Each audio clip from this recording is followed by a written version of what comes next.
Okay, done live on Facebook.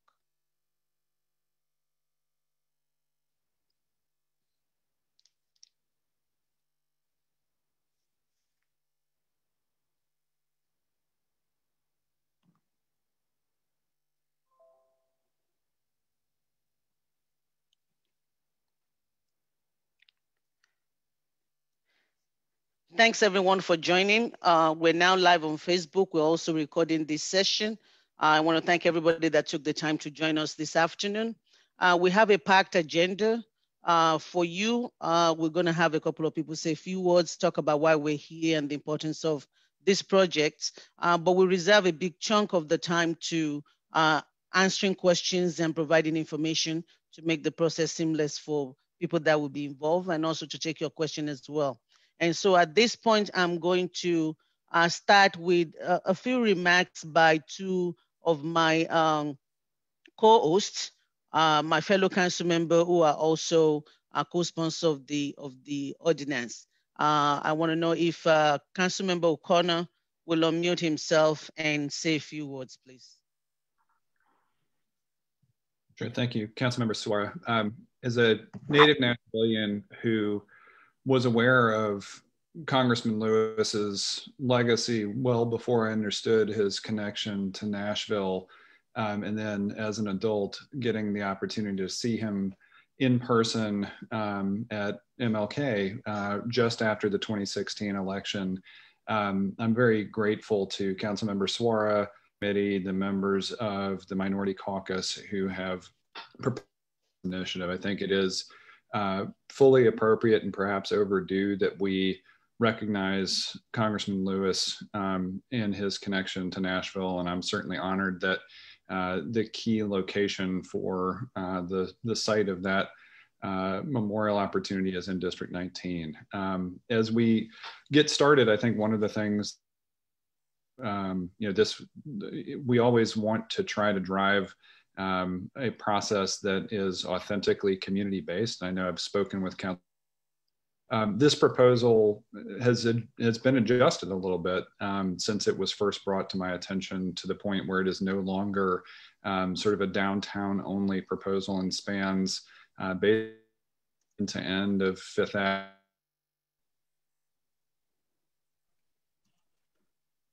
Has caught a few people by surprise. I know there are some concerns I've begun to hear, and so I do want to make sure that this forum, their community meetings are appropriate, acknowledging some of the concerns that have arisen. So with that, I look forward to a good and productive conversation, and thank you again, Councilman. Thank you. At this point, I'd ask Councilmember Sharon Ott, who is also a co-sponsor of the bill and the chair of the Minority Caucus, to say a few remarks. Good afternoon, and thank you so much, Councilmember Suara, for leading this effort. And I first want to acknowledge all of our local elected officials, the fellow council members, Senator Gilmour, Proper Assessor Vivian Wilhort, committee members, and our esteemed citizens who have joined us for this meeting, the first of four. John Lewis believed we all have the capacity for great courage. Courage is correcting a wrong after 60 years, correcting a wrong after 60 years.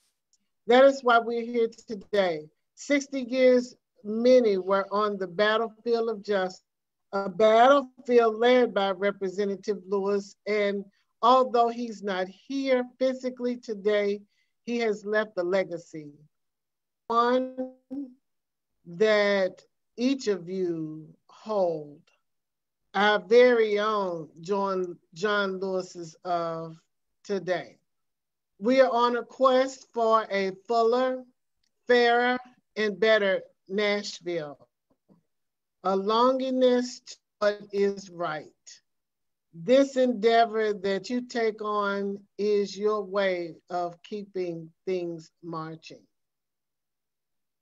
And Brother Kwame, this endeavor that you take on is your way of marching.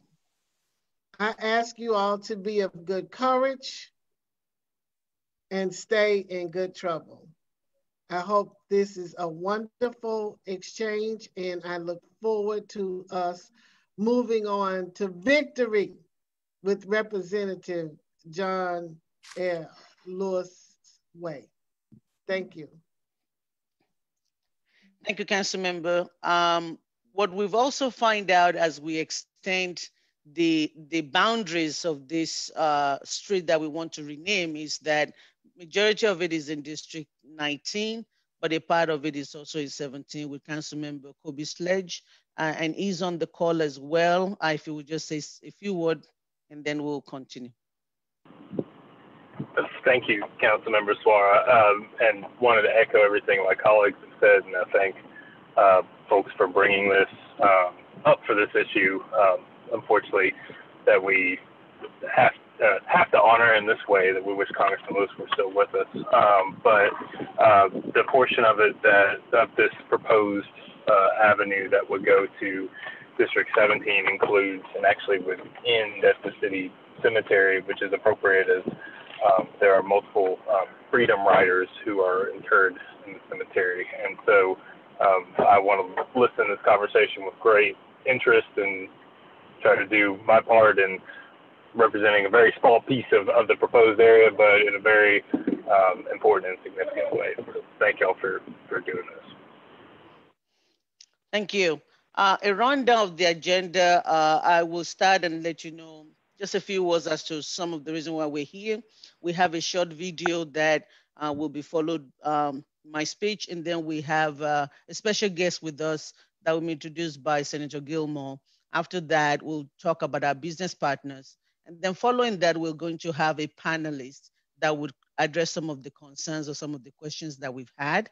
And right after that, we're going to have a Q&A where you'll be able to ask questions. If you're on Facebook, you should be able to put your comments and questions on Facebook.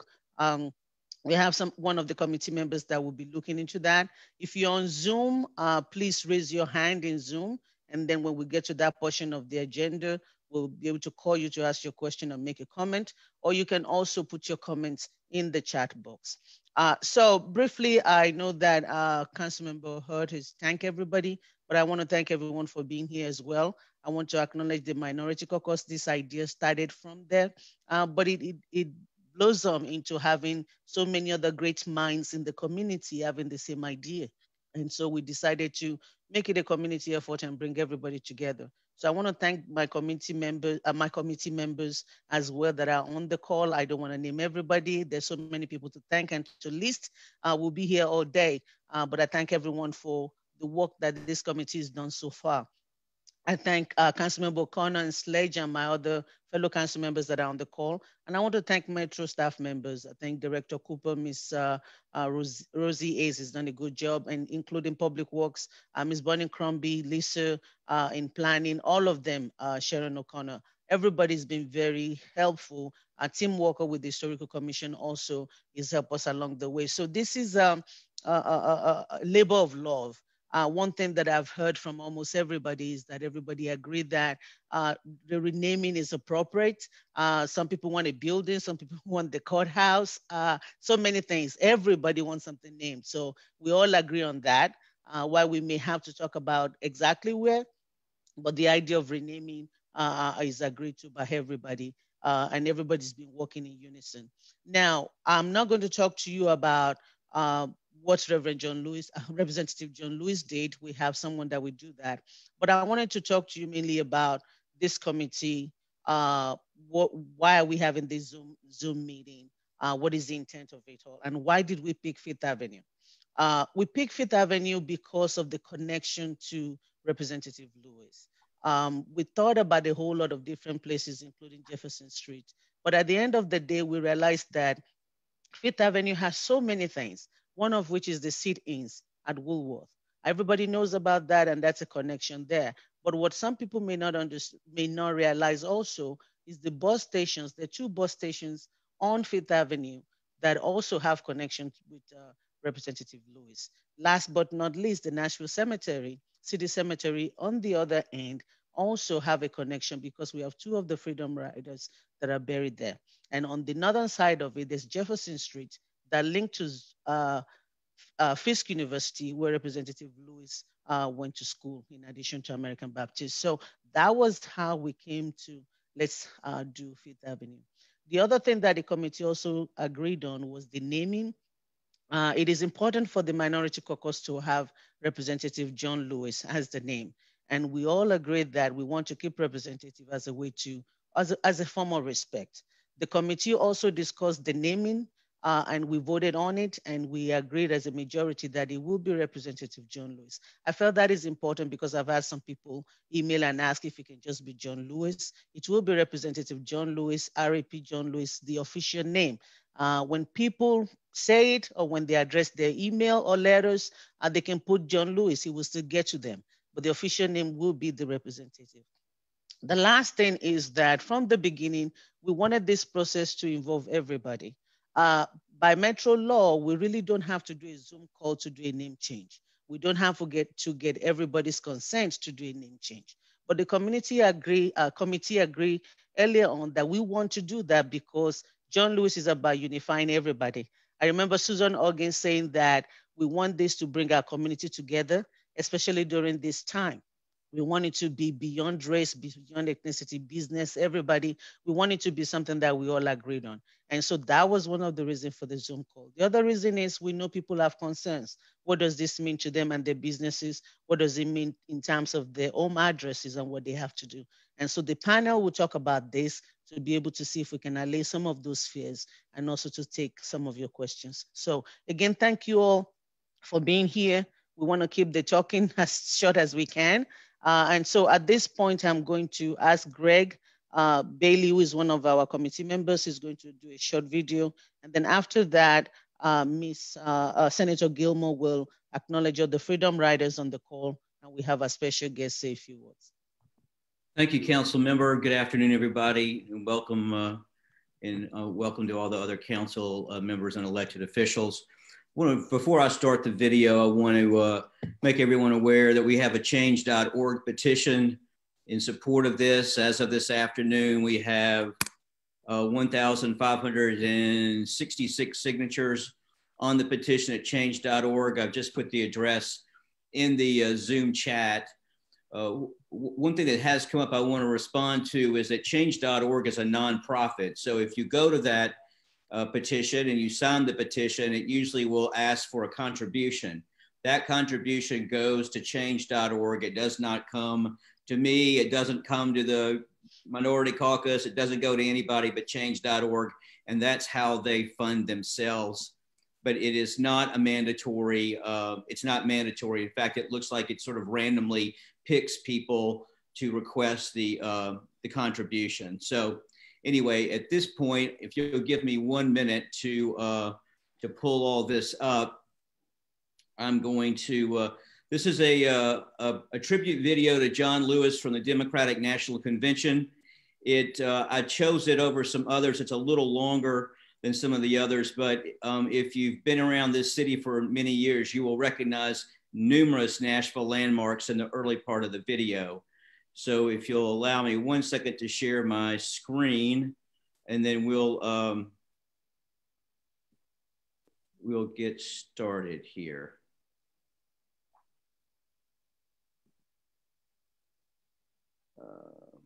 Hold on.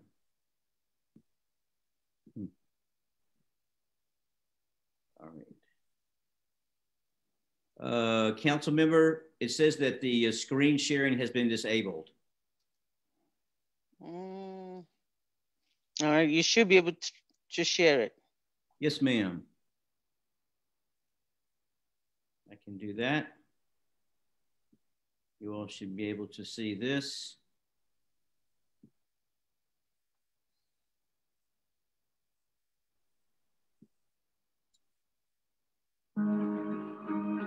Was something deep down within me, moving me, that I could no longer be satisfied or go along with an evil system.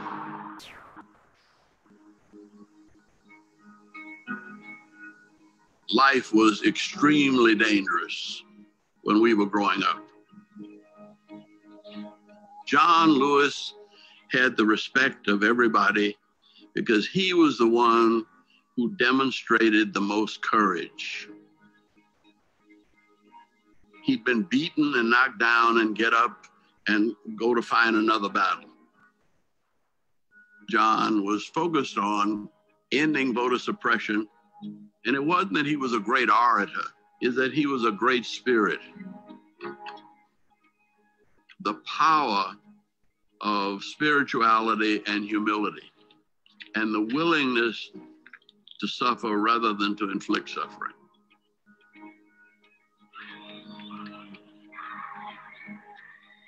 One of the things that John has taught us is that, yeah, you may have to sacrifice, but if you're sacrificing for a cause, something bigger than you, and you really believe in it, then you will have people following you. We do not get meaningful legislation out of this Congress. We will march through the South, through the streets of Jackson, through the streets of Danville, through the streets of Cambridge, through the streets of Birmingham.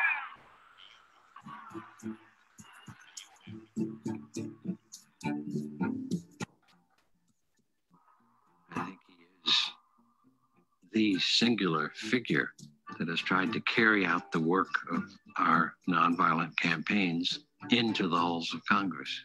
From day one, John Lewis was a role model for the members of Congress, whether they were freshmen or here a long time, because he brought with him a kind of heft, of weightiness, of purpose. I got arrested a few times during the 60s.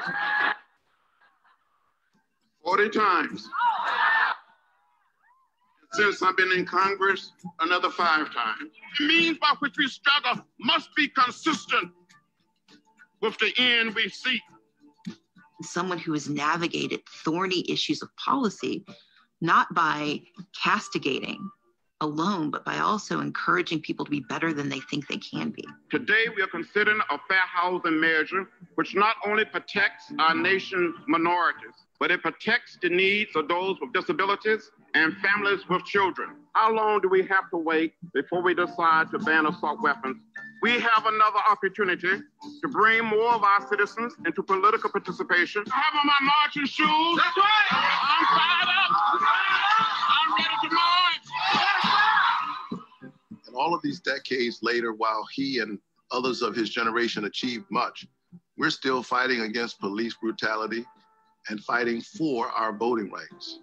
And so we best honor him by continuing to fight the good fights that he fought, by staying in good trouble.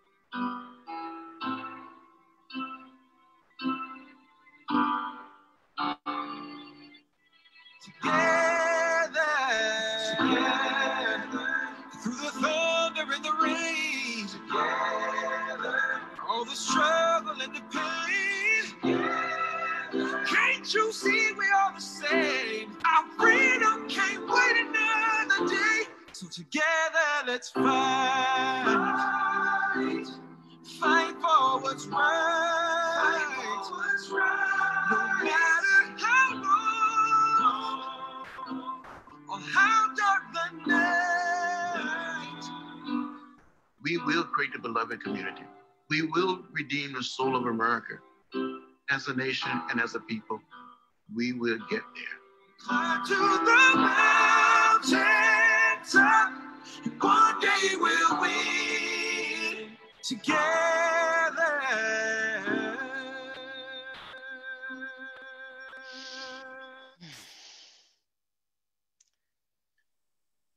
Thank you, Council Member. I'll turn it back over to you. Thank you, Greg. At this point, I want to call on State Senator Brenda Gilmour.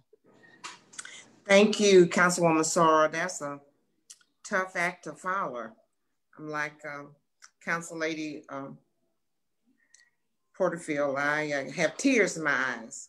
Representative Lewis began his lifelong crusade for civil rights and civil justice in Nashville while he was a student at American Baptist Theological Seminary and a leader at Fisk University. He was a leader in the historic lunch counter sit-ins and some of the members of the original Freedom Riders and the Nashville Student Civil Rights Movement are joining us tonight, and many of them still live in Nashville. Mary Jean Smith, Etta Simpson Ray, Frederick Leonard, Ernest Patton, Elizabeth McLean, Norman Simpson, King Holland, Frankie Henry, Joy Leonard, Kwame Lillard, and Terry Henderson, and Professor Gloria McKissick. Professor McKissick was a student at Tennessee State A&I. She was involved in the 1960s sit-ins and is on the board of the Nashville Civil Rights Veterans Association. She's an educator and historian, having taught at both high schools and on the college level for 47 years. Professor McKissick was the first Black department chair at Hume-Fogg Magnet School and one of the first teachers to integrate Nashville Public Schools in 1968. May I present to you Professor Gloria McKissick. Oh, thank you for that introduction. And likewise, when I watch videos like that, it brings tears to my eyes as I remember the past, even though it was 60 years, over 60 years ago. I want to thank you for the opportunity to represent the Nashville Civil Rights Veterans Association, all of whom are senior Nashvillians who participated, like you said, either in the sit-ins or the Freedom Ride. One of our goals is to make sure that that legacy is preserved, and we give workshops and tours and other things to see that that happens in Nashville. Is an informed city.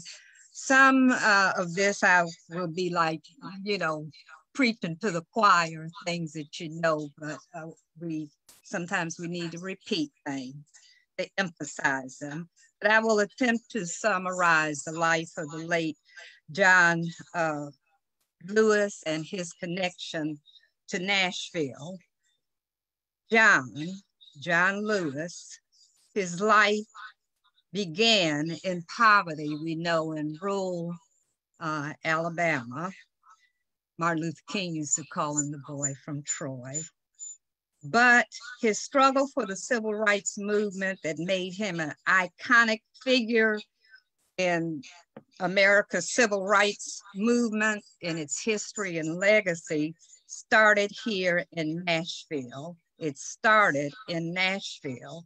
His dramatic struggle for racial justice is important for us Nashvillians to remember. We're not just the Athens of the South or the Music City. We are a civil rights city with a very rich history. John started in Nashville, and from Nashville, he went to Selma. Sometimes the history books leave out Nashville, so it's important for us to remember that it started here. And from Selma, he went to Montgomery and Birmingham and on to the nation's capital, making him one of the defining figures of the civil rights movement and set the tone for major civil rights legislation that was passed and campaigns during the 1960s.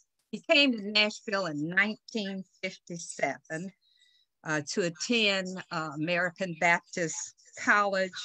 And from there, he got a second degree from Fisk University in 1961. That's when I met John. All of us here representing the Civil Rights Veterans Association all knew John on a personal level, and whenever he came to Nashville, we were there to support him, and we continue to support his legacy, and we support this ordinance. John, let's remember John was one of the first group of students that were trained in nonviolence by Reverend Jim Lawson, trained in the philosophy of Jesus, Gandhi, and Martin Luther King. he learned that philosophy as a student. John would participate in the very first and even the trial sit-ins here in Nashville following Greensboro. The demonstrations would continue for years. They didn't stop on the courthouse steps, but they continued on into the 60s. And every vicissitude of discrimination and injustice in the city from A to Z became a target of the demonstrations under the leadership of people like John Lewis. We targeted the source of the city's white supremacy culture. Consequently, Nashville became the first Southern city to desegregate its lunch counters. This followed bombing, marching, and confrontation with the city's leaders.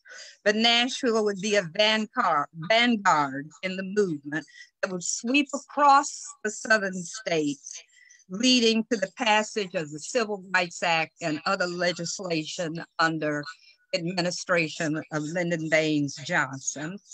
John is well remembered for his participation and leadership.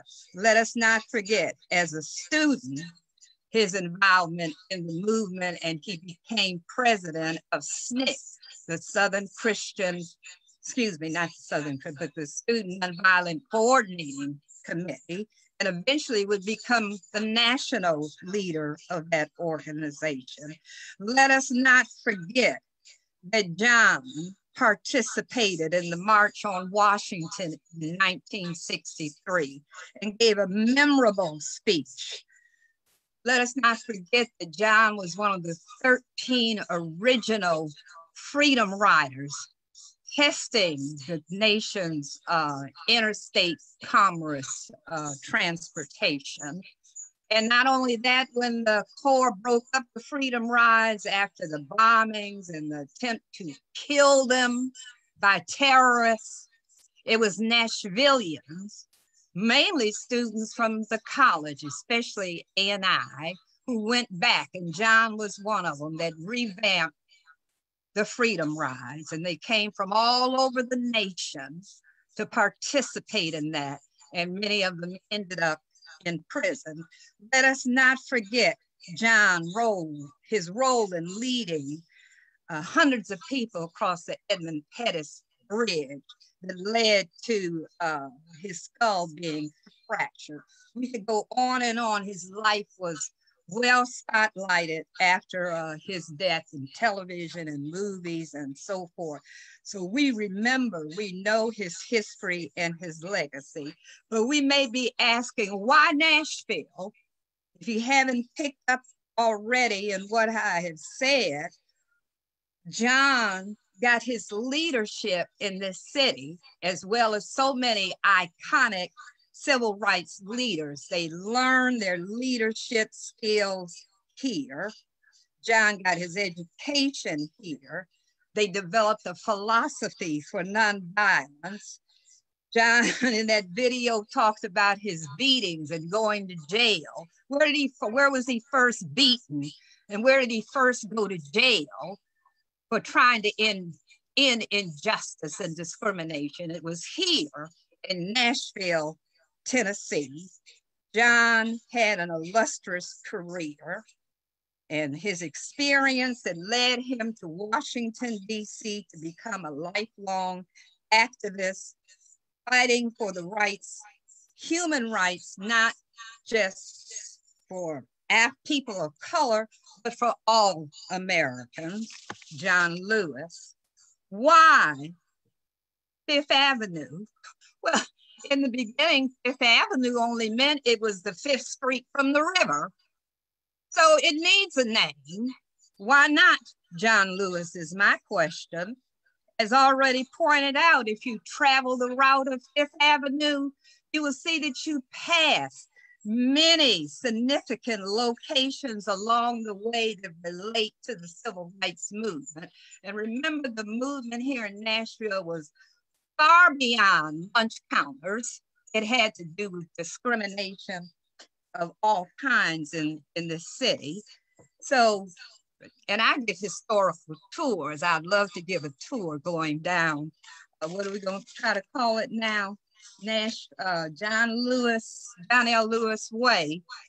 I would love to give a tour and along the way earmark and talk about those places that were significant during the civil rights movement. So you can start at Woolworth's on 5th and all the other eating places that were along that avenue and in the downtown area. And even the department stores like Kane Sloan, which is no longer there, was on Church and 5th Street. And the story goes on. You pass those Greyhound bus stations. Oh, I remember riding those segregated buses. You go into Black Bottom. Some people don't even know that it had that name, Black Bottom, along Lafayette, the public housing area. And it was a segregated area for Blacks. John was for fair housing and was instrumental in the passage of the Fair Housing Act. So you pass Black Bottom and you head on into North Nashville, a historic Black community that also included Germantown. And you head on and you end up at the city cemetery. Also at the city cemetery are hundreds of unmarked graves of slaves. So yes, why not 5th Avenue, change the name. John's struggle was about community. It was about the beloved community. He talked about it often, as well as Martin Luther King. The beloved community to John, America was not just a movement of civil rights, but it was an endless struggle to respond with decency, dignity, fairness, and respect to all the challenges that continue to confront us today as a community. Nashville can be like John wanted, holding hands, one with one another, looking at that beacon in the sky that is that beloved community and walk towards it as a progressive city and set an example for the rest of the country. We have no, and I'll conclude with this, we have no real visual images of Nashville's history as a civil rights city, except witness wall on the side steps of the courthouse. Not even a parking space for tour buses. Tourists don't even know the history of this city as a civil rights city. They think it's all country music. No, it has a real history that we should commemorate. Thank you. As a progressive city, we should be foremost in honoring the civil rights struggle. The Nashville Civil Rights Veterans Association supports this ordinance wholeheartedly, not just for John, but for ourselves. We were a part of that movement, and we would like to believe in this time of turbulence and unrest that we have not lived our lives in vain. Thank you. Thank you. Thank you so much for that long history. And since this is our first time of looking into this, I think it's very important for us to be able to hear that. And for those of us that were not there or people that just moved to Nashville, those history are very important. So thank you, Professor Gloria, for being here today.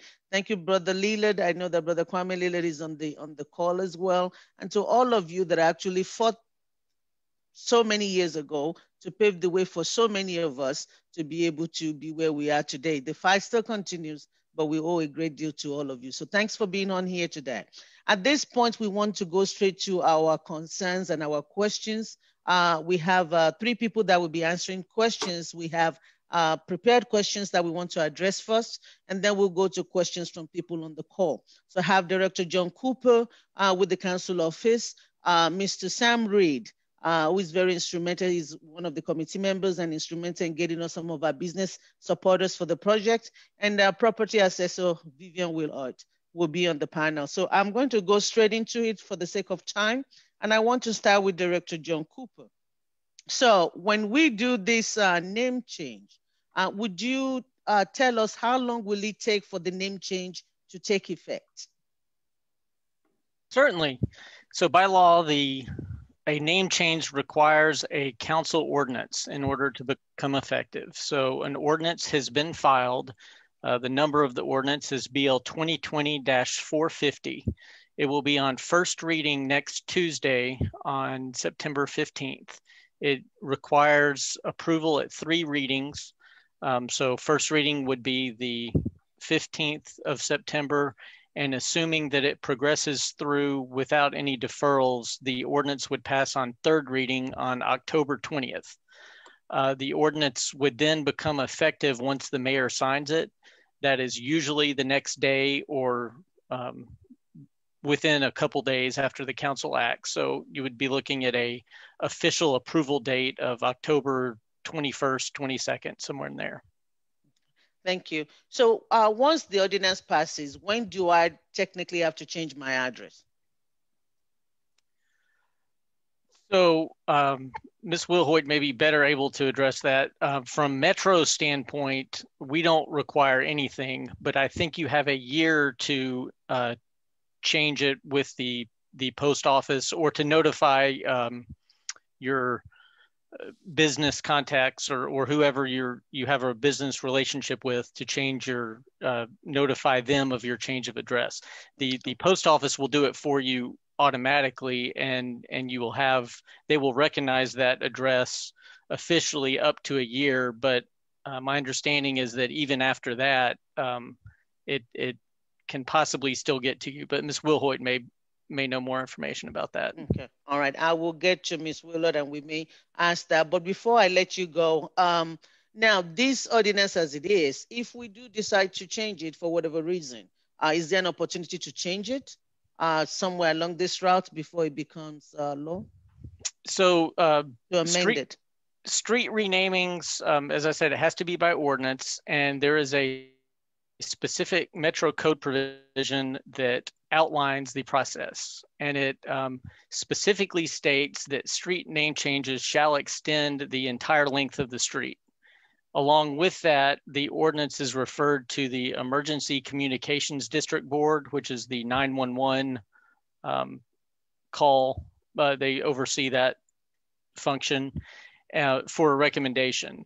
And the reason the requirement to name the entire street is in the code is for 911 purposes, emergency response purposes, so that there's not a same street having multiple names. I know that there are streets in Nashville that are like that, and this requirement was put in place some years ago to try and prevent that from happening.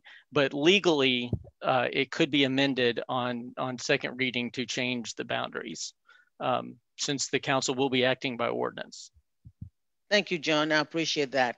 Next, I want to call on Sam Reid. Sam has been instrumental in getting us some of the business supports for this project. Sam, would you talk about some of the business support that we have? And also, I know for businesses, one of the concern about changing the name of streets, John talked about you have a year to do it, but businesses have stationaries with their names on it, and some are worried that do they have to go and start printing some new stationaries? Would you talk about how long do you have to be able to do this, and what impact it has on businesses specifically? And did I unmute Sam? Sam, please unmute. All right, there I am. Sorry, guys. So yeah, that's correct. Thank you, and appreciate so much being a part of this, Council Lady, and thank you for inviting me. Yeah, so I've been doing a lot of outreach to the area businesses. Started with Ryman, who's somebody I do quite a bit of work with. Ryman, obviously one of the more famous buildings on Fifth Avenue, and the original frontage is on Fifth Avenue.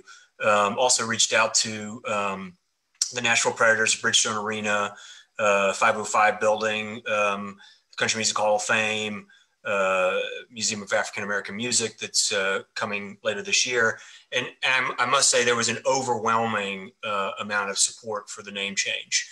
And sure, there will be some of these folks will have to update their stationery, but as John Cooper said, there will be plenty of time. We'll have a year before we'll officially need to change anything. And my assumption is that the mail will still probably continue even after that. So, but yeah, in terms of business support for this, so far it's been near unanimous. And, you know, we've also, you know, looking back into our archives, particularly at Ryman, learned that in 1961 at the Southern Christian Leadership Conference, which was held at the Ryman, John Lewis, who was then just a student in 1961 at a tribute to the Freedom Riders, was actually awarded a scholarship by none other than Dr. Martin Luther King on the stage of the Ryman in 1961 to Fisk University. So we've learned a little bit of our own history along the way of this. So very, very proud to support, and again,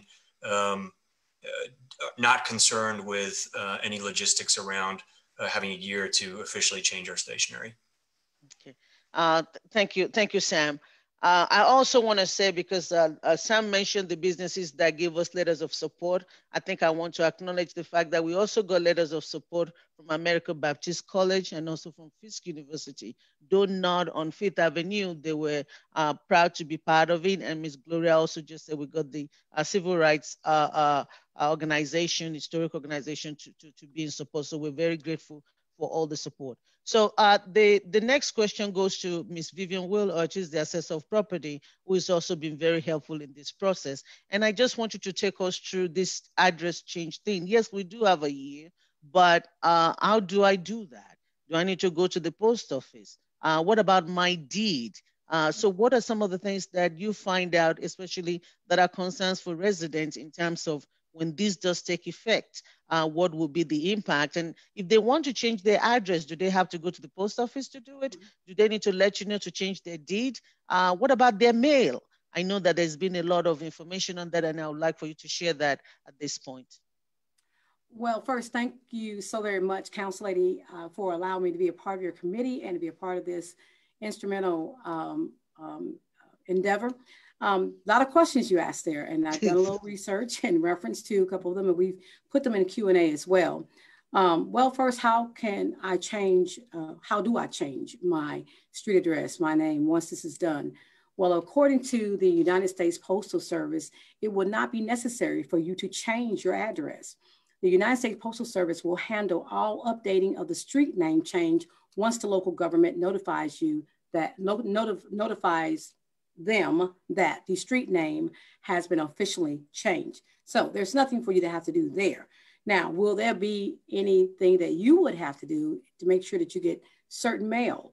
Well, yes, the United States Postal Service, as well as the Metro Public Works, said that you should notify certain mailers directly of the new name, of the new street name change. Companies that you've established business relationships with, like your financial institution, your insurance company. There was some other example they also gave, the health companies. All of those are examples of people or entities that you need to notify directly. And further, it would be advised, they said, that you will also notify your telephone company, which not many people have landlines, but of course your cell company, and your security alarm system company as well. And of course, directly your friends and family members, you want to let them know about the street name change. But as far as anything else that you have to do individually with the United States Postal Service, you will not have to do anything there. Of course, a good question you asked about the deeds. Yes. No, there's nothing you necessarily have to do or required to do in changing your deed. The reason for that is because deeds use map and parcels as their location identifier. They do not use specifically street addresses. So it would be something that you would not have to do at all. It's very important, or you should at least keep the information that you receive from Metro Public Works with your important documents of the official name changing. So that is something you definitely want to do as well there. Mm-hmm. Thank you. And in terms of the post office, the mail will be forwarded for a year because they have a year to change it. So you technically have a year to let everybody know that your address is changed. All right. Correct. Thank you so much. As so at this, Mr. Cooper stated that even after a year, the forwarding could continue. Well, that is true. And speaking with the United States Postal Service, they say that they keep the former name in what is called a no stats. And that is to mean that this is the formal name. We'll keep this in our system just to ensure that there is smooth transition. So he is correct on that, no doubt. Absolutely. Thank you. Thank you so much. So at this point, I know that those are most of the questions that a lot of people wanted to know about, and we want to address those straight on. So at this point, we wanted to check if anyone has question on Facebook or if anybody has question on the Zoom chat. Also, if there's anyone raising their hand, I see a hand raised, Ms. Han Harrison. Unfortunately, I do not see a mic for you, so I don't know if you can speak. I cannot unmute you. I just saw your hand raised. So in the meantime, while we figure out what number, if you have a phone number that you're calling from, let me know. I can merge your video and audio. In the meantime, Ms. Susan Organs is looking at questions for us on Facebook. I'm going to go to Ms. Susan, and then Ms. Rita McDonald is looking at question for us in the chat. So Ms. Susan, do we have any question on Facebook? No questions. We've had 5 comments, but we don't have any of those that are questions. Thank you. Ms. Rita, do we have any question in the chat in Zoom? No questions in the Zoom chat yet. We've got comments, but no questions. Okay. All right. Somebody said I have a question, but I do not see them raising their hand. This is great, but what about comments? If anybody wants to say something at this point, if you will raise your hand, I will go ahead. Oh, Ellen is waving her hand. Okay, so let me see. I'm going to unmute you, Miss Ellen, if you will go ahead. Yes, you're now on mute. Thank you. Thanks so much for including me. I love John Lewis. I think he's fantastic. I've enjoyed learning about him since I moved to Nashville. I take everyone who visits to Woolworths on 5th. We go to the lunch counter, we look at the photographs. I am very much support the idea of honoring him in some way. And I was just wondering if you thought about other ways, what other things you considered as ways to honor him. For instance, naming a park or a location, something that would have more content, ability to provide content. And as far as, storyboards or timelines or some sort of historic, like visiting Woolworth on 5th, where you can see the photographs, you can tell the story, the narrative, rather than just a street. I mean, it's a huge imposition on every single person. I mean, we have nameplate boards, 1313 Fifth Avenue North on every one of our houses. And another problem I thought of is voting with this voter ID thing that in Tennessee, your address has to match perfectly your voter card. So I think John Lewis would be pretty upset at the idea that anyone would be denied a vote if you didn't have your license updated. So you're going to have to get your 2020 ID updated and all that. Anyway, so my main thing is I was wondering if you considered other things that would be more meaningful than a street. And number 2, could it be an honorary street so that people didn't have to change their voter cards and everything? Thank you. Yeah, we did consider a number of things. Some people suggested buildings. Some of the buildings are outside of our jurisdiction. But the street, I don't want us to undermine the street. We have a lot of residents as well as tourists that comes to Nashville, and driving through downtown, just seeing the name in itself ties them to Nashville. We know that the street naming was just a symbolic thing for people to see. For me personally, and for most of us, we're hoping that this will also be a reminder to people as they see that name of what the man stood for and what he fought for. And so I don't want us to undermine that. In terms of, we also thought about an historical marker. That's something else that is being talked about along the way on Fifth Avenue. Professor Gloria just talked about she will be willing to do tours along Fifth Avenue. So there's so many ways that just when you change it, there's a lot that will come after that. And so that's how we got to that. Somebody wanted to know the United States Justice Building after him. That's outside of my jurisdiction of the council. And so there might be other agencies and other government entity that wants to do something for him even in Nashville. This is just within the covers of what the council can cover. And like Ms. Gloria said, you have to walk that street to see all the connection. It's very appropriate, and it tells the stories over and over as you look at it, as you walk it, as people visit. And so I love the idea of historic markers along the way. I love that idea.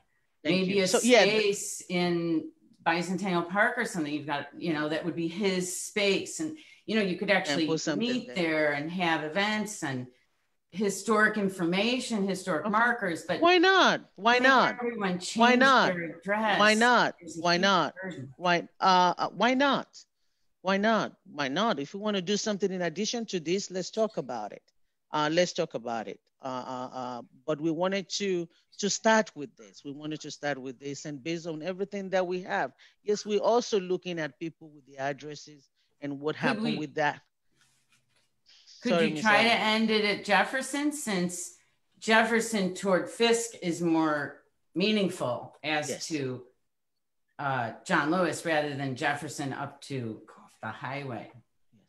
Yes, we've had that suggestion because a lot of people in Salem town, Germantown, because of address changing, have raised that. And that was one of the reasons why, if you remember, I asked John Cooper if the bill ordinance can be amended, so that if we have to go back when we've heard from everybody and change it to Andy Jefferson, that is an option that we're willing to consider.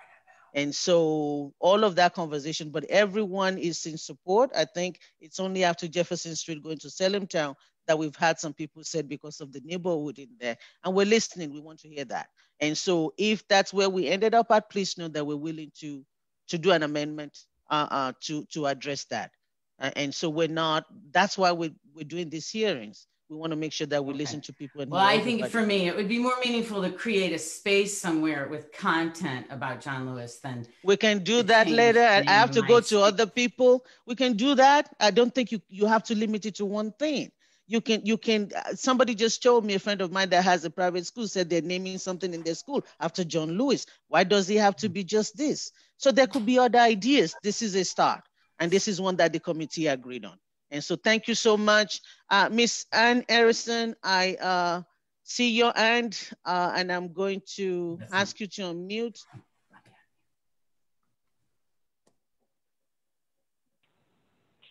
Hello there, can you hear me?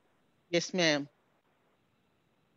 Okay, great. Thank you. Nice to meet everyone, and thank you so much for being here today. My name is Ann Walker. I am a Germantown resident, and I prepared a small statement. My understanding was that today was a community meeting and you all were looking for input on the concept as a whole. So I wanted to share my statement if that's acceptable.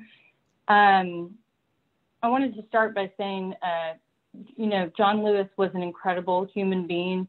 He represented the best of American citizenship and activism, and his legacy is entirely deserving of honor. That much is absolutely not up for debate. And I'd like to clearly state that I would be thrilled to participate and be a part of a public process in deciding on how best to honor him.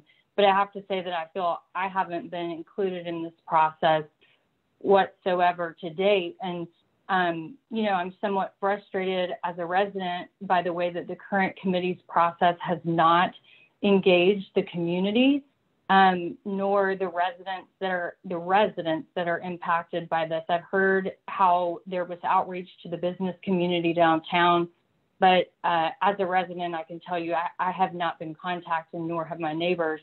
As a homeowner on Fifth Avenue and a board member of the historic Germantown Neighborhood Association, I can tell you there has not been an effort to solicit any feedback or engagement from the residents and the businesses here, nor has our district councilman, Freddie O'Connell, been included on the proposal or on this committee.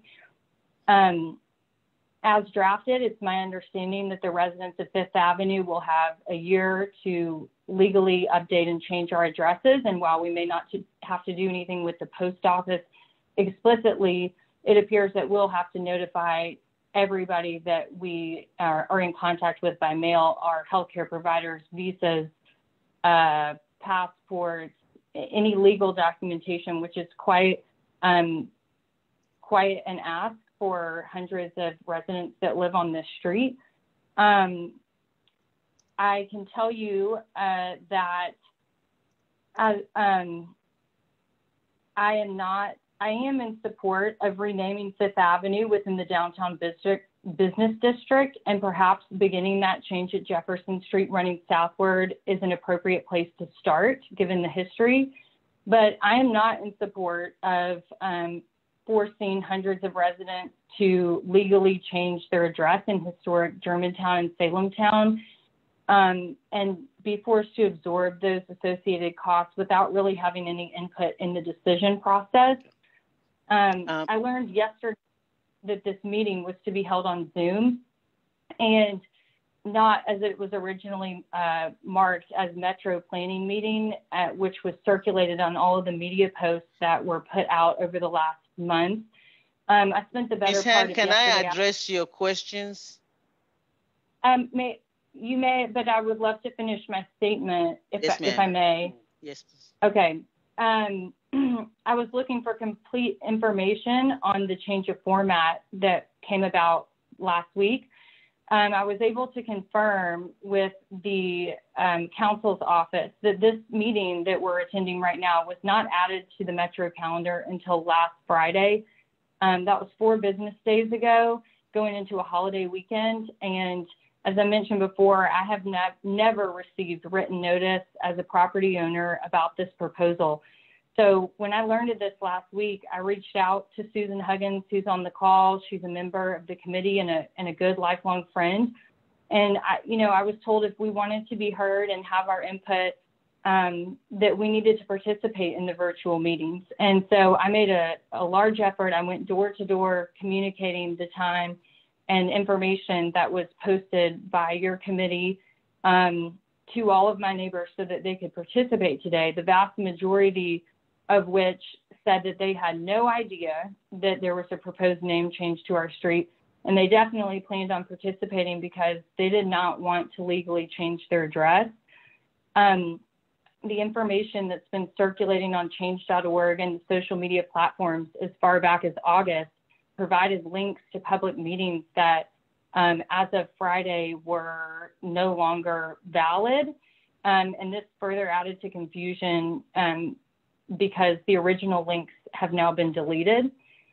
This last minute change of format really does not provide proper public notice to the residents, and it greatly impacts our ability to be heard today. I think the confusion about the location, the virtual venue change, and technical issues certainly will affect the turnout of residents here in this meeting. I don't know how many of my neighbors might be erroneously trying to log into the Planning Commission meeting at this point and won't be heard today.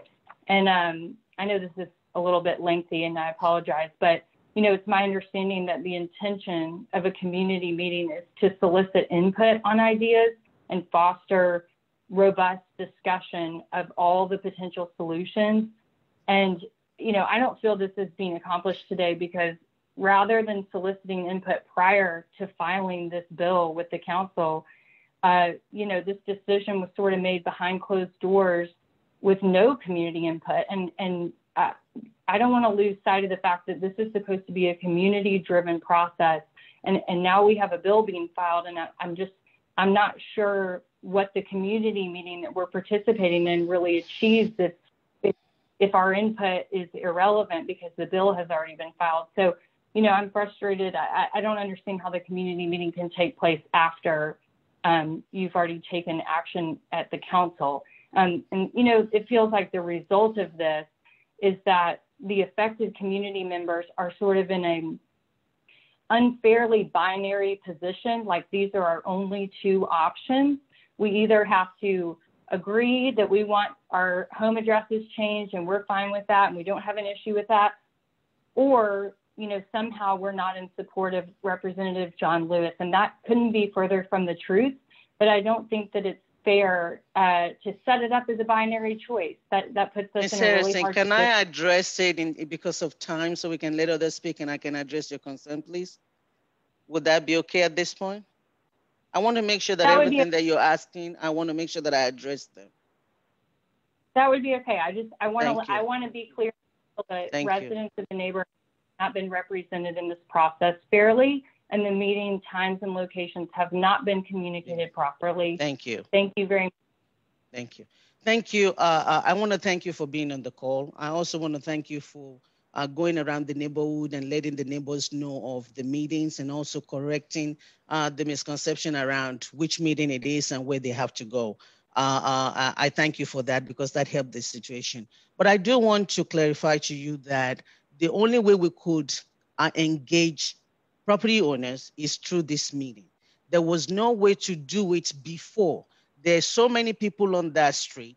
Other than the big businesses that we know of, it was our intent that people should talk to the people that they know. But in terms of bringing everybody together, this was the only way we could do it. And the way the process works is that the only way you will get a letter or the only way we'll get a notice sent to property owners is through Public Works. That is the process for doing this. That's why they sent you that letter.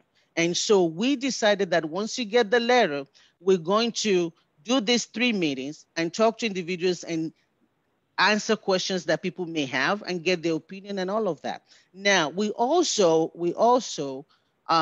which is one of the reasons why I kept saying that in discussing with council, there is a process for renaming streets. There is a way to do it, and there are things that have to be done, right? And so this is not like a zoning change. This is a different process entirely. But we wanted to make sure that we involve everyone. So one of the things that we also check is, and in deciding when to file the ordinance, we did it purposefully to be the first reading on the 15th because we know September is a very long month. Council is not going to meet again until October 6th. So that gave us 3 weeks in there to engage the community. So that was the thought process. And so we felt before the second reading, if you look at council meeting, if you've ever been to any council meeting, we do nothing with a bill on first reading. Nothing happens to it. It's just filed. We don't discuss it. We don't do anything. The conversation happened on the second reading. And that's why the community meetings was fit in between that before the second meeting. The other thing also is that council office also advised that once we did all our hearings, if we want to make any change, we can do it at that second hearing. So it wasn't out of trying to leave people out. It's just to make the process work. In terms of the confusion over which meetings, I don't know who puts the information out that it's planning today. There is a planning meeting today, but planning has an agenda. This bill is not on the agenda because it hasn't even been filed yet. So I don't know where that misinformation came from, but it's not from the committee. And as soon as I found that out, I asked people to let everyone know, please don't go to planning. Please come to this meeting because you're not on planning yet. So again, it's a misinformation out there. We're trying to follow the process as much as we can. Any apologies to property owners that are offended, that felt like this was just sprung on them, that was not the intent at all. This committee is very, very intentional about including everybody and making sure we get the information out. But there was no way to send you the letter without going through Public Works. There was no way Public Works would send it without John sending them the ordinance. But we wanted to make sure that no conversation happened at council. Nothing happened until second reading. All of this is just process. And so I wanted to clarify that, but I do thank you for being here. We're taking all of this, your input. I've had a lot of people put it in the chat, especially, and I've mentioned this a million times, that everyone I've heard, let's stop on Jefferson Street. Don't go into the residential area. Those are the kind of inputs that we were hoping this meeting would give us. And those are the things that we're hearing. But I do apologize if you or any property owner felt left out. Please do know that all of that was taken into consideration in setting the meeting and in following the procedure. That's what we can do, and we have to fit it all within that. And we're doing that before anything else happens. So I hope that answers that question, and I'll be more to answer any more question offline, and anybody that wants to write or do anything. But we're taking all of this into consideration, and I'm so glad that you're here, and I'm glad that you also help us get the word out. But please let them know that it's just the way the process works, and we have 2 other meetings that is going to happen. If they're not able to attend today, we're having one next Thursday and another one the Thursday after. All of it will be by Zoom or Facebook. and we scattered or staggered the time. This one is 4 o'clock. Next week is 5 o'clock. The one after that is 6 o'clock. And so people can still come at that point, but the committee is listening and we're looking at the chat and we're looking at what you said, and we're going to take all of that into consideration before we start the conversation. So thank you again for being here. I really do appreciate it. Is there anyone else with their hands raised up? I don't see anyone else. I thought there were one or two other people before. Miss Rita, any question on, can you meet the number 615-293? All right, 615-293. Okay.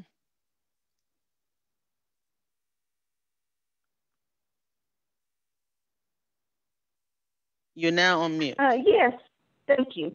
Yes, this is Sonia Link. I do have a question about, has there been any cost analysis done on this project, as far as I would be interested to know the cost to Metro, the cost to businesses, and potentially the cost to residents that have to change their address. As we know, basically Metro is in a bad financial situation. We just had our property taxes increased by 34%, and so it seems we should take into consideration the cost of this proposal.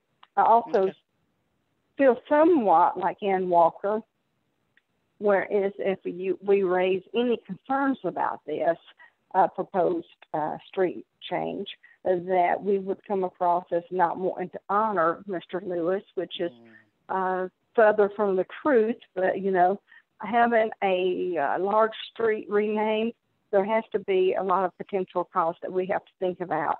And, you know, again, I would like to revisit maybe some ideas about renaming a park as opposed to the street, having it renamed if the potential cost is going to be preventative. Oh, Rita. Thank you. In terms of the cost, I don't have anything, but we will get that information. And so thank you. And again, I cannot say it enough that the intent is not to leave anyone out. If we look at the way this is supposed to work, we're doing everything that we can to make sure that people have the opportunity to voice their opinion and to let us know what they think. So we appreciate that, and we're listening. That's the whole point of this Zoom meeting, for you to be able to speak your mind, and I'm so glad that you came and did. So thank you so much for being here. Ms. Rita. And I know that, sorry. I'm sorry, I know that. I'm looking for your number. Hold on. I didn't mean to unmute you. Please hold on. I was just scrolling through. So hold on, please. What is that number again? 293. Please continue speaking. Please unmute. 29336. Yes. Thank you. I know that a previous person said that they spoke to like the Ryman and the other businesses, which are very large businesses. But on Fifth, there's a lot of small businesses too, art galleries, and in the Germantown portion, there are some businesses. These small businesses have, are struggling financially because of the COVID and other things, especially the tornado that hit Germantown. And so I think we have to be extra sensitive to the costs that they'll incur for this change.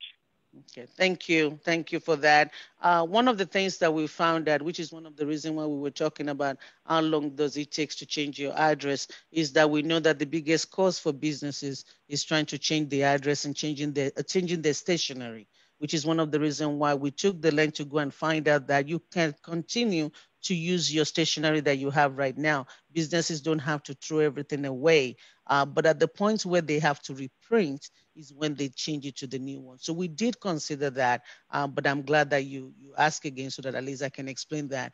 Businesses can continue to use their stationeries, the envelope. They do not have to change that. And so that was one of the things that I found that, and it was very important to us to be able to provide that information, that people should not feel like if it changes today, they have to throw everything away today. They have a year and they can continue to use what they have. So, but thank you so much. I want to call on Ms. Rita McDonald, who says she has some more questions. And again, before I call on Ms. Reader, I want to acknowledge that we were supposed to end at 5, but this is important conversation. I want us to continue it, and I hope everybody will stay on, and I seek your indulgence to at least take it to 5:30, or if we need to, we'll do that.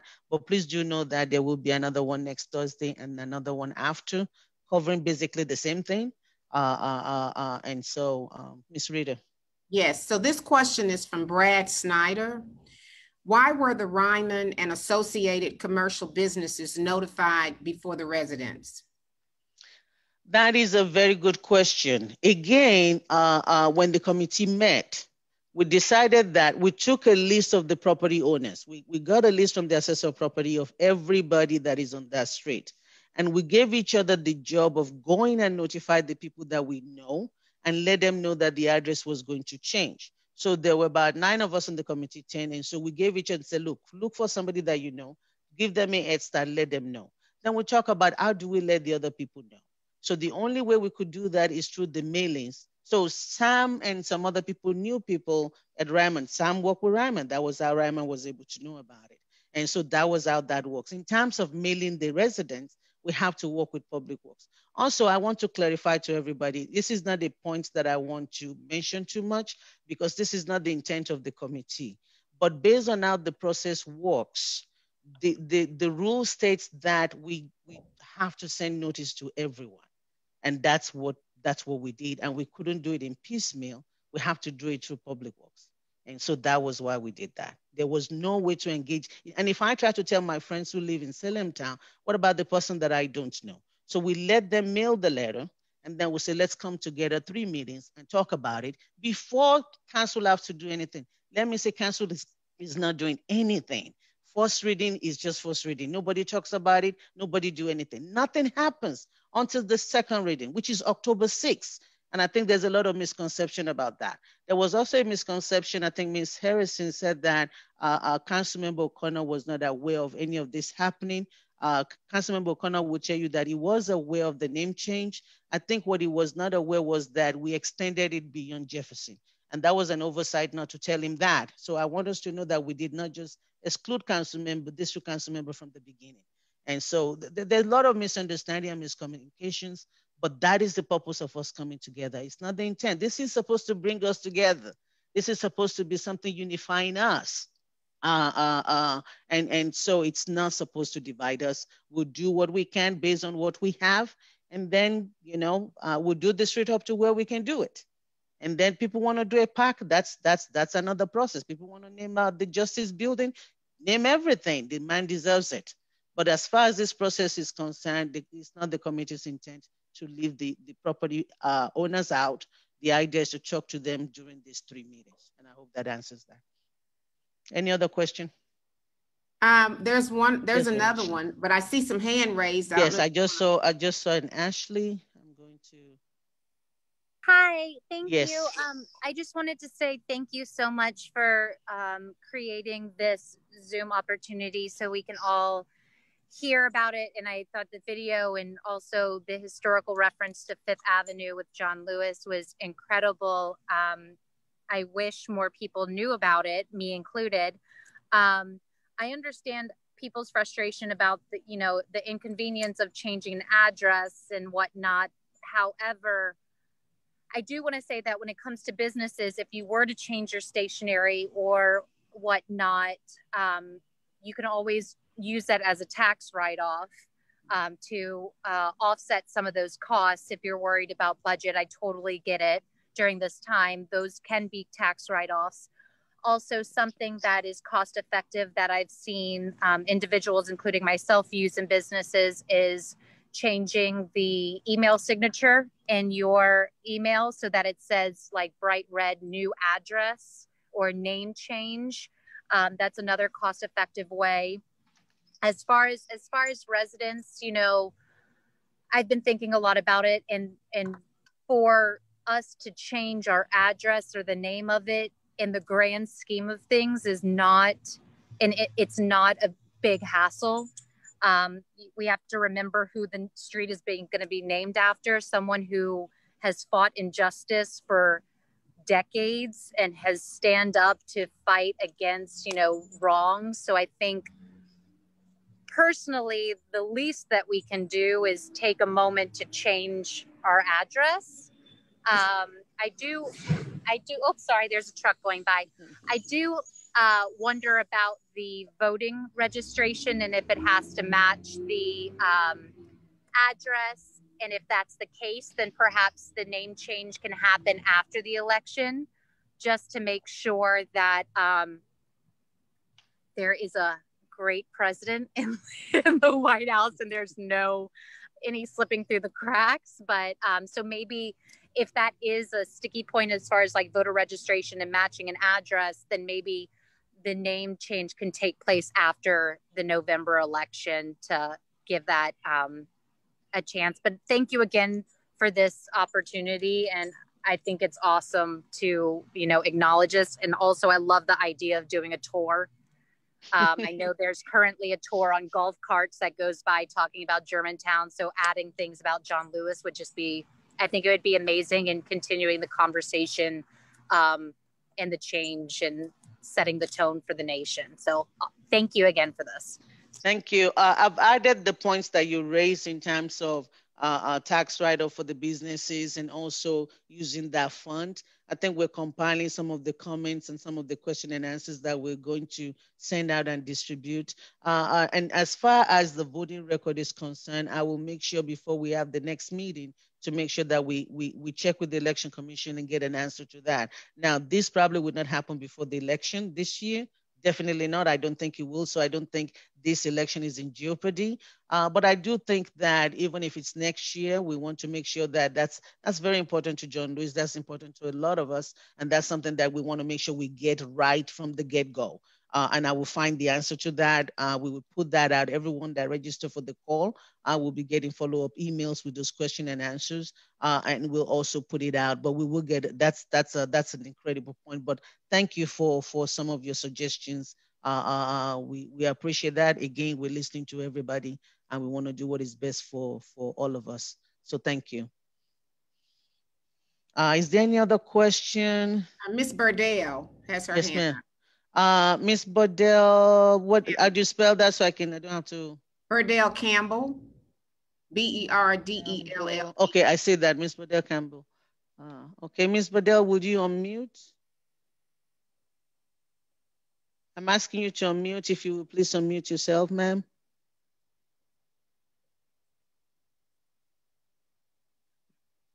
Oh, there you are. I'm sorry. As soon as you unmute, I'll mute you again. I think we're clicking at the same time. Ma'am, give me a second. Miss Burdell, can you unmute, please? Oh, I'm so sorry. Can you unmute, ma'am? There you are. Thank you, ma'am. But now, can you hear me? Yes, ma'am. Yes, ma'am. We can hear you now. All right. I still live in that century I was born in instead of this modern one, but I'm working on it. But I wanted to ask, there are 2 meetings coming up. Now, do you visualize moving on to further steps that go beyond where we are today? Or are those to just be repeats of the opportunity and more people perhaps? Is the plan to make it any different as we move along?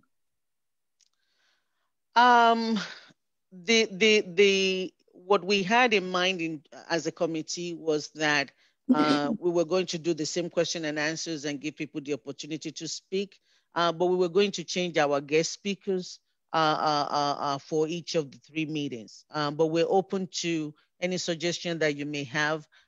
Before that meeting, we'll be getting answers to some of the questions that were raised today. Well, yes, ma'am.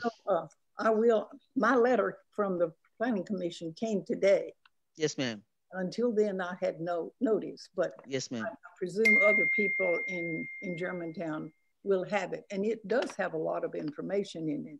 Yes, but ma'am. I see that I would like it if it didn't seem to be so rushed, because to do honor to someone as so significant as John Lewis, it should be done thoughtfully, and all of us from all different parts of the walks of life. I see lots of friends up here, Brenda, Gilmour, and some of my neighbors.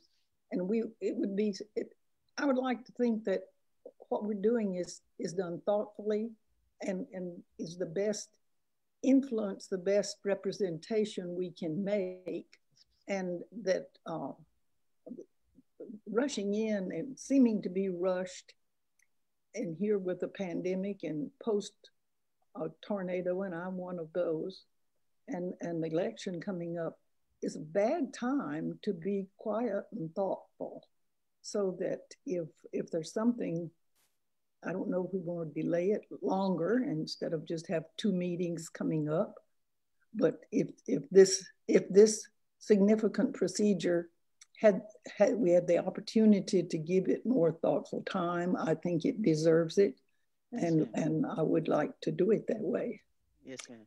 Thank you, ma'am. I appreciate that. This strict naming is just taking care of the required or the technical side of things. When it actually comes to honoring Representative John Lewis, we plan to have an event much later, not now, sometime next year, that we're working in partnership with American Baptist and Fisk University. A lot of things have been discussed in terms of maybe a walk from one end of Fifth Avenue to the other. All of those is not being discussed yet, and that's something that we want to do citywide and have more input in. But this particular technical part of it that has to go through the council has to happen first before anything else happens. And Director John Cooper will tell you this, and I don't know how many street name changes we've had. Technically speaking, we don't even have to have these Zoom meetings for name changes. People do it for zone changes, not for name changes. But the committee wanted to involve more people. That's why we are going this route. So to answer your question, this is not, it's not going to end here, but we cannot have an official dedication, celebration, memorial, all of that, unless this technical part of it is done. I will say that the process will progress based on how things are moving and what happens. We don't want to rush it, but there is a process, the technical process on the council side on how that works. So if we can get the technical side done with amendment, then we can proceed to how do we honor him in a way that everybody is involved. And that's a different conversation that will happen outside of the technical process. Yes, ma'am. I see Kat Sperry has her hand up. Yes, ma'am. I don't see that. Why am I not seeing that? Kathleen Katzberry. I don't see the hands on up, but I will unmute. Ms. Berry, please unmute yourself. Unmute yourself. Yes, ma'am. Okay. Please unmute yourself. There you go. Thank you. I'd like to say I've been following this discussion on our neighborhood communication format next door for quite a few weeks. And it's been inspiring because all I ever saw was positive comments. So this has really shocked me today to hear any negatives. There's been overwhelmingly positive support, and Freddie can attest, and maybe people didn't want to put negatives out there, I don't know. But it was just so affirming, so great. I live right across from Ashley, and I worked for John Siegenthaler for many years and heard about the Freedom Riders and the whole story. And I watched John Lewis's funeral, and oh my gosh, even his young people on his team couldn't keep up with that man. So I think a march along Fifth Avenue is so appropriate. And it would it would go from the cemetery where you have the Freedom Riders, past the new African-American Music Museum, up past the Woolworth building, and then down into, I guess I'm not even familiar with the history of, what is it, Black Bottom, Foggy Bottom? I don't know. You'll have to tell me because I need to know this story. Thank you. Thank you for your comment. And again, yes, there is a whole celebration that is being planned and we were not going to just name this street and just let it go like that. From the get-go, the vision was for it to be a unity item, to bring all of us together, to march along Fifth Avenue, to see all of this connection to civil rights, and a way to bring us all together as a city. That was the vision, that is the goal. And I would say that, yes, there's been so many support. I've had positive comments. Now, for the comments today, I will not term them as negative per se. I look at it as concern. I look at it as a way that we could do better or do things better. But it was never the intent to leave anyone out. And we want the residents to be able to come and voice their opinion because we want it to not be forced on people. We want people to feel like this is something they want to do. And so the boundaries could be changed. If Salem Town, Germantown don't want it, if that's the overwhelming response from Salem Town, Germantown because of the residences there, it's understandable. We can stop at Jefferson Street. The committee is not saying we're not going to listen. So we have until the second reading to make those changes, and we can do that as well. So I don't want folks to think that, oh, we're not listening and we're going to include Germantown at all costs. No, we're not. We'll listen to the resident there, and if the overwhelming majority said no, then we would not. It's to be for everybody, and that's fine. That's why this conversation is taking place. So I thank all of you for being a part of it. For anyone that missed this one, they can come to the next two. It's going to be basically the same thing. We'll do, I think we have a different guest, but we want to talk about why we're doing this, what this is about, and we want to address the concern. We want to find answers to some of the new questions that we just heard about today. And we want other people that wants to come and speak in favor or against to voice their opinion. That's all we're going to do. And then, like Ms. Bedell said, after we get the resolution, the ordinance passed, and we get the name change done, then we'll have a community party, and we can all talk about how we want to party and how we want to celebrate. Everybody, all of us, I think we deserve it. After everything we've been through as a city, I'm hoping this is a project that brings us together, something that we can celebrate as a city. And I think that John Lewis would like that so very much. So if there's no other question, I want to make sure that I give everybody the opportunity to speak. I don't want to cut anyone off. I know we've gone about 30 minutes over. I want to be respectful of everyone. And it looks as if we are done with questions. So Council thank lady, you. Yes, ma'am. There's a gentleman, Derek Hovel. Okay. He wanted to ask a question and make a comment. So if we all right, Ms. Oval, Mr. Derek, you're now on mute. Yes, ma'am. Thank you. Can you hear me all right? Yes, sir. We can hear you. All right, perfect. Well, I entirely agree with all of your last statements. Katz, right before that with you, I entirely agree with everything that you said, and I quite frankly, I was moved by the opening video and the opening comments by Gloria. My only comment would be if you look back in the chat, I know when Ann first started speaking, regardless of anyone's beliefs, whether it's the changing your stationery, I know my wife personally has, I don't even want to know how much she's spent on all of our stationery that's tied to Fifth Avenue North, but that's regardless of the point. It's I just know from looking around the room or the virtual room, there are a number of people that unfortunately, for whatever reason, they feel, whether it's justified or unjustified, they are not interested in changing the name through this section of the neighborhood. And by this section, I'm referring to the Germantown or Salem Town area. I know that I can comment just on the 7 neighbors in my block that I've talked to. I know 6 of them are not in favor of it, and 1 of them is in favor of it. I would be curious to go through the stretch of the neighborhood, specifically through Salem Town or through Germantown.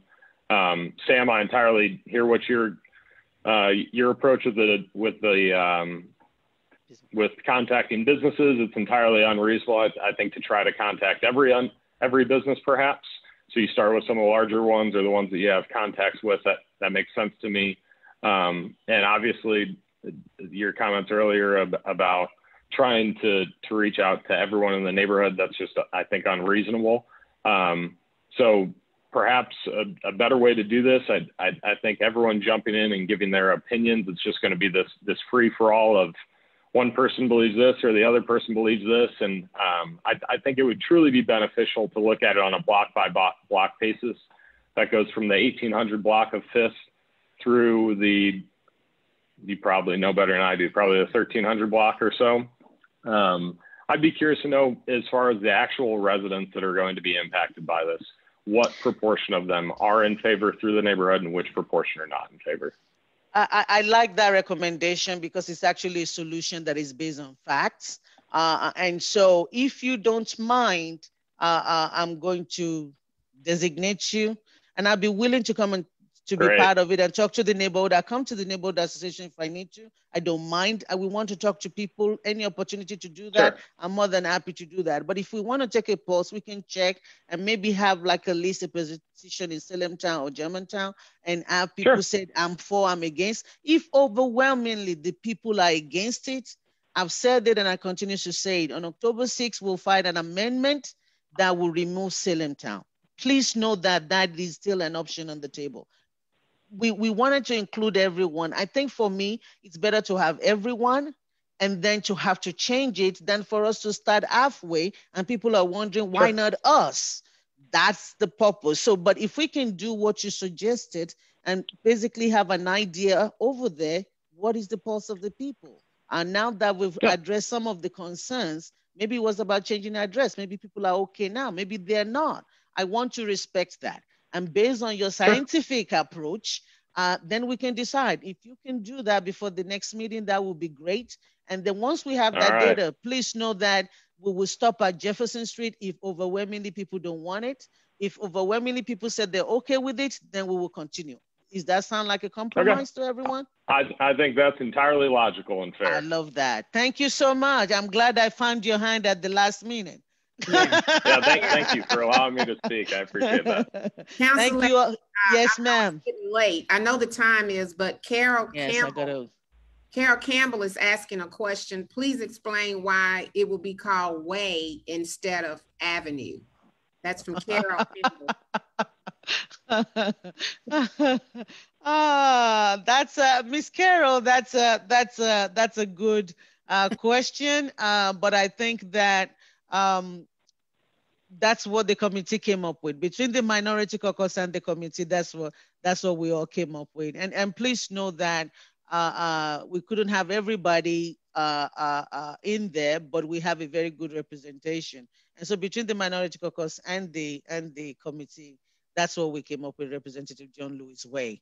And I think it has a nice ring to it too. But that's just what we came up with. That's just what we had. But thank you for the question. I think that's it. All right. Thank you all so much for your patience, for staying this late, and for all your thoughts. I think we got to a good place in terms of how to engage the residents. Derek made a very good suggestion. For those that are not here and you have other people, tell them to register for the next one and let them come and talk to us. But I think from everything that I've heard, Salem Town, Germantown's residents is where we need to focus and engage and get a good sense there before we move forward. And I'll be working with Derek to make sure that happens. And Councilman O'Connor, because he's the district council member and he's heard a lot from all of you. And so I cannot work with him directly, Open Meetings Act. But if you would talk to him, he'll talk to Mr. Cooper. Mr. Cooper will talk to me. We cannot talk directly. It's just the way the law is right now. But we'll find a way to engage and come to a good place. I'm very excited about this project. I look at it as a good thing for our community. And I think whatever we end up, no matter where it is, I think it's going to be a great one. So thank you all so much for joining. I will see you next week. Feel free to send me an email or call me if you have any questions, zulfat.swara@nashville.gov. Thanks to the committee members, to the caucus, and everybody, the Freedom Riders, everyone. Thank you. This has been great. Thank you, John and Miss Rosie. You all have a good night. Bye-bye.